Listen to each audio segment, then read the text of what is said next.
Ini akan menjadi tahun yang luar biasa untuk industri gaming. Hype-nya sangat tinggi, dan kedua konsol ini memiliki kekuatan yang setara dalam hal performa, resolusi, grafis, dan frame rate. Jadi, kita harus mencoba menilai dari aspek yang lain. Not again! We need to run! No, we need to fight. Selamat datang di Watch Mojo Indonesia. Dan dalam versus kali ini, kita akan mengadu PlayStation 5 milik Sony dengan Xbox Series X milik Microsoft untuk melihat yang manakah yang lebih baik. We put the fan at the center of every decision we make. The games you want with the people you want on the devices that you want. And for us, that starts with our next generation console. Ronde pertama, desain.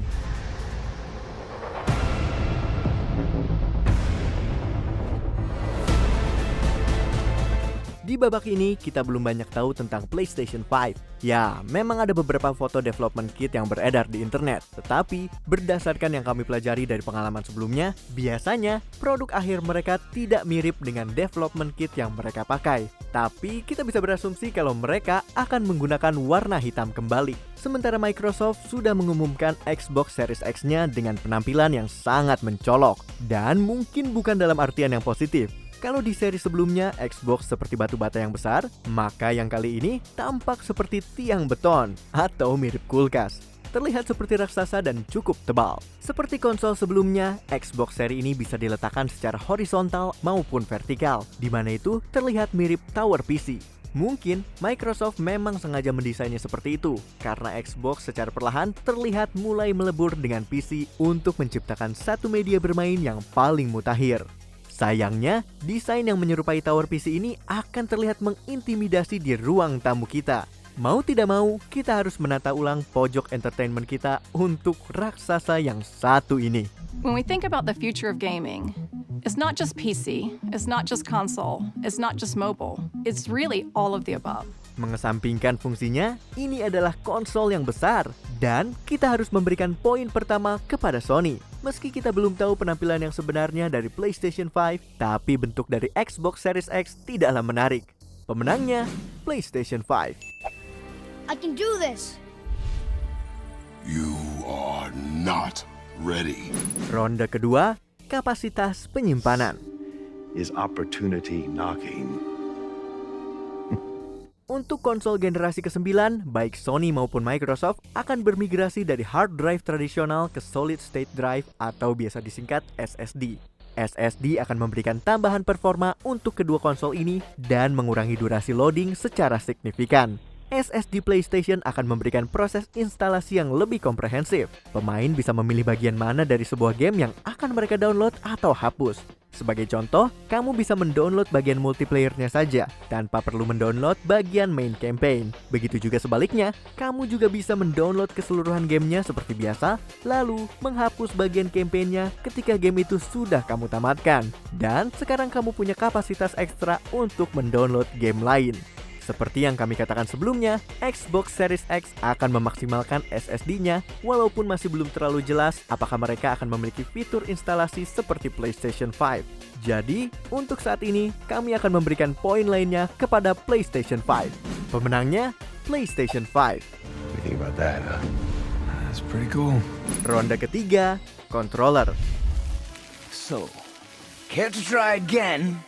Sony akan tetap menggunakan desain DualShock mereka yang ikonik. Dan menurut kabar yang beredar, controller baru mereka juga bisa digunakan di PS4. Selain itu, mereka akan menambahkan beberapa fitur baru. Mungkin salah satu perbedaan yang paling penting adalah penambahan fitur haptic feedback. Menurut sebuah blog dari Sony, fitur ini akan menggantikan sistem vibrasi yang biasa dan menambahkan feedback yang lebih beragam. Kamu akan merasakan tekstur yang berbeda ketika karaktermu berjalan, dan menurut Sony, menabrak tembok dalam balap mobil akan terasa sangat berbeda dibandingkan ketika kalian menjegal lawan di lapangan sepak bola. Mereka juga akan mengintegrasikan adaptive triggers di mana kita akan merasakan sensasi yang berbeda ketika menekan tombol trigger tergantung pada apa yang sedang terjadi di layar. Selain semua itu, controller baru ini masih terlihat sama seperti DualShock-mu yang dulu.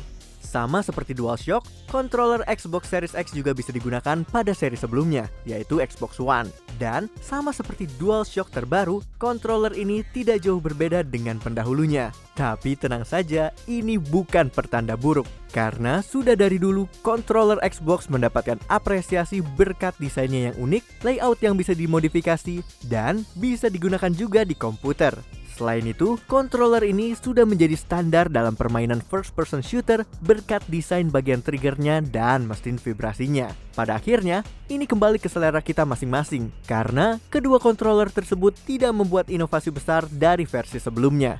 Untuk ronde kali ini, kami akan memberikan poin kepada Xbox. Controllernya sudah hampir sempurna, jadi tidak mungkin menjadi lebih buruk, bukan? Pemenangnya, Xbox Series X. I knew we would be perfect together. And I was right. Ronde keempat, online.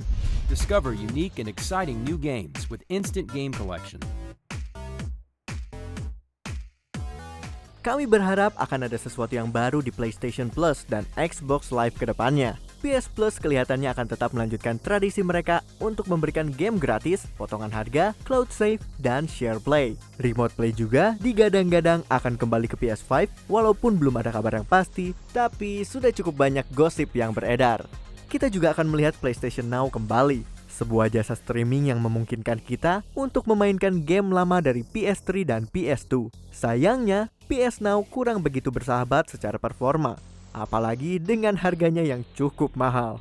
Apa yang Sony coba sajikan memang terdengar cukup menarik, tapi sayangnya belum bisa mengalahkan Microsoft dalam hal pemanfaatan fitur online. Pertama, mereka memiliki Xbox Game Pass, sebuah Netflix untuk video game yang memungkinkan kita mendownload game yang diinginkan ke konsol kita. Terdapat potongan harga juga ketika kita membeli game menggunakan fitur ini. Ini jauh lebih baik daripada PS Now. Tapi, satu hal yang paling menyita perhatian pemain adalah Project X Cloud, sebuah jasa untuk memainkan permainan Xbox secara streaming dari platform apa saja, termasuk ponselmu. Kami masih belum tahu akan seberapa sukses fitur ini, jadi mari kita tunggu kemunculannya. Oh, dan satu lagi, kalian masih bisa mengakses data Xbox Live kalian melalui fitur ini.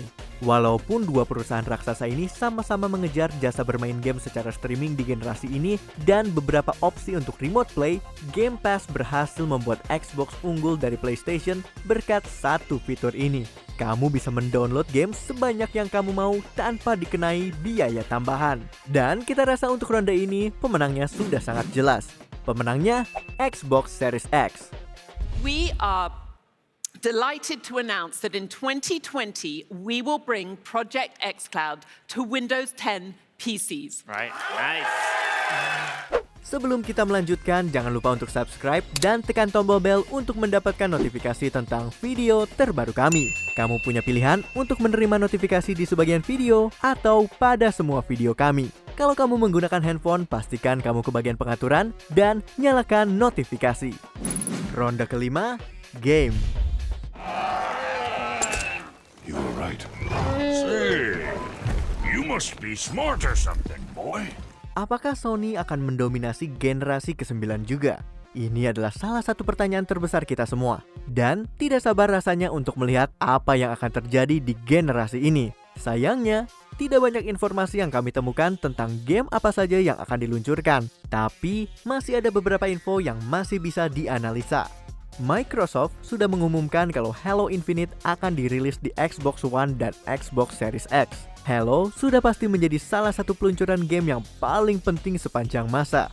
Jadi, kami tidak sabar untuk melihat seberapa besar dampak dari peluncuran Halo Infinite di konsol generasi ke-9 ini.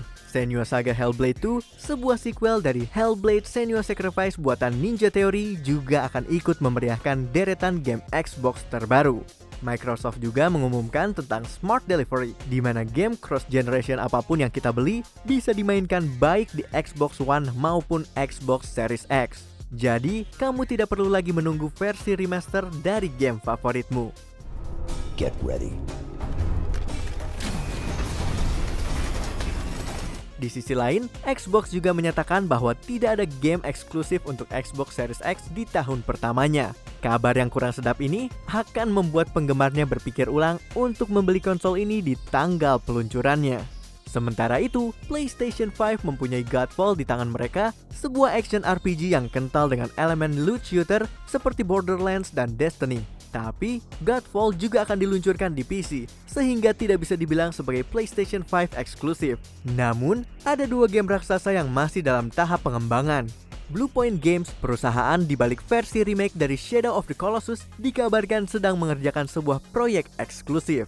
Sementara itu, Guerrilla Games dikabarkan sedang mengerjakan sequel dari game mereka yang sukses di tahun 2017, Horizon Zero Dawn. Walaupun PlayStation belum mempunyai fitur untuk menantang Smart Delivery dari Xbox, mereka masih mempunyai kelebihan dalam hal backward compatibility. Kedua konsol ini masih bisa memainkan game dari seri konsol mereka yang sebelumnya, tapi jujur saja, melihat susunan game eksklusif dari PS4 seperti Uncharted 4, The Last of Us Part 2, dan God of War membuat apa yang dimiliki Xbox One tidak begitu menggiurkan. Untuk alasan itu, PlayStation 5 keluar sebagai pemenang di ronde ini. Pemenangnya, PlayStation 5. You think I'd let you do this on your own?